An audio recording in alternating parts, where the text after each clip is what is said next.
winter is finally returning to the New York area, and this time it looks like it's gonna come in a vengeance as probably the most wintry period experienced in 3 years.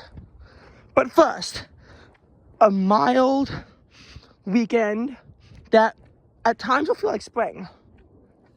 Because one thing we know about January so far is that it's been a cold month, but also a dry month.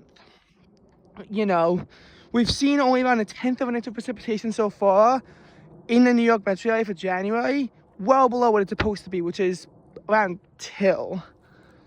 And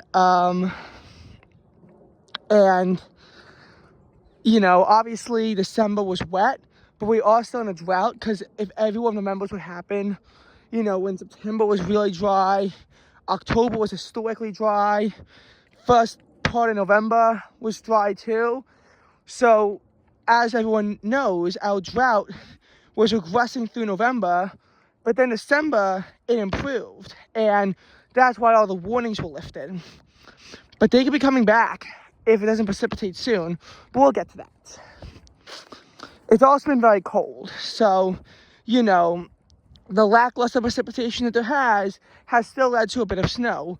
1/10 of an inch of rain in Central Park, for example, has translated to 1.4 inches of snow, so at least the ratios for snow have been pretty good so far.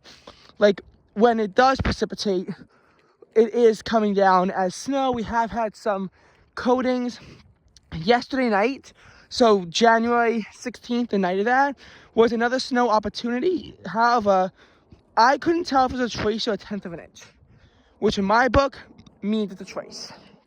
Because if I can't tell, then it probably is a trace, because that's what a trace is, when you can't measure the snow accurately. And from there, you know, everywhere recorded trace is only a trace of precipitation, so another hope at both snow and getting just a tiny bit of precipitation vanquished in a blink of an eye. However, a warm-up is happening. Central Park was below freezing for the last 2 days, which corresponds to the 5th and 6th days respectively that Central Park was sub-freezing, and their high was only like 34 or 35 on Tuesday, so it could have been, you know, another opportunity at a cold wave that's wasted. We all know that December 21st was too warm for it to be a cold wave, and January 7th also broke up a potential cold wave. But December 22nd, 23rd, and then January 6th, 8th, and 15th and 16th have all had highs that fell into the sub-freezing category, with January 16th being sub-freezing area-wide, and January 15th only being sub-freezing at Central Park. The 17th, though, temperatures are going to hit the low 40s.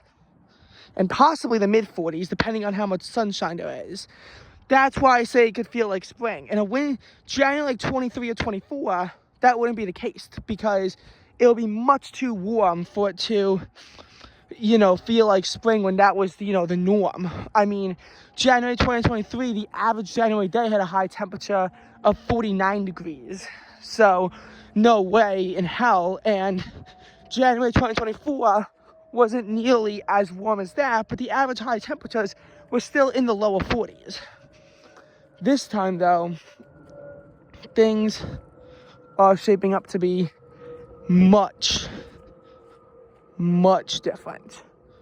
And I truly mean much different, because after, you know, a mild start to the month, temperatures have concaved in ever since. And, you know, this can only lead to one thing, which is a below average month. And we have had some periods where mild air has intruded, but, I mean, realistically, the highs at Central Park were kept at 33 or less every day from January 4th through 9th inclusive.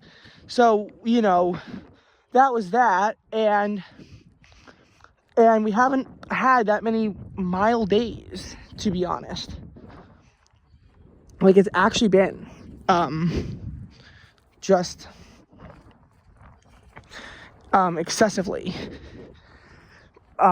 cold with no real warm periods to,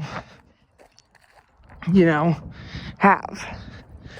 Now, this pattern will bring 3 mild days, with today being day 1, day 2 being the warmest, a potential low temperature that's actually above freezing. The low temperature could be 32, even 33, and the highs could hit 46. And I'll be inside because, of course, I will be. Because usually, whenever it gets really warm in the winter, I'm stuck inside. And then it might rain too. But the rain is only forecast to be around 1/10 of an inch. Still, the same as what we've had so far. Sunday, another round of rain that could move through, and on the back end could bring snow. And this is where we don't know what's going to happen. Because with the snow, right now they're saying our range is between 1 and 6 inches. And 3 inches is the median estimate. 8 inches is possible on a high end, but I tend to doubt it. It all depends on how fast the rush of Arctic air comes in. If it comes in extremely fast, it'll be too cold to snow and there'll be no precipitation. If it comes in extremely slow, then there won't be anything because it'll be all rain. But it'll probably be somewhere in the middle. But the question is, how much snow can you get? Because the timing of the Arctic air has to be right in order to get, the best chance of snow, because you'll have temperatures falling from the afternoon high of around 37 degrees to a low temperature that's around 18 degrees. So you'll have temperatures that make a pretty extreme change overnight. After that, a 4-day cold wave will commence. Temperatures will not leave the mid-20s. We'll have 2 days with high temperatures that are potentially in the teens. Low temperatures could drop to single digits, and if the snowpack is great enough, it could even drop to 0 degrees. That's possible depending on how much snow there is, because snowpack will make it even colder. And what does this mean? First of all, it'll help bring our totals closer to average instead of below average. If we get enough precipitation, it could even provide a bit of drought relief.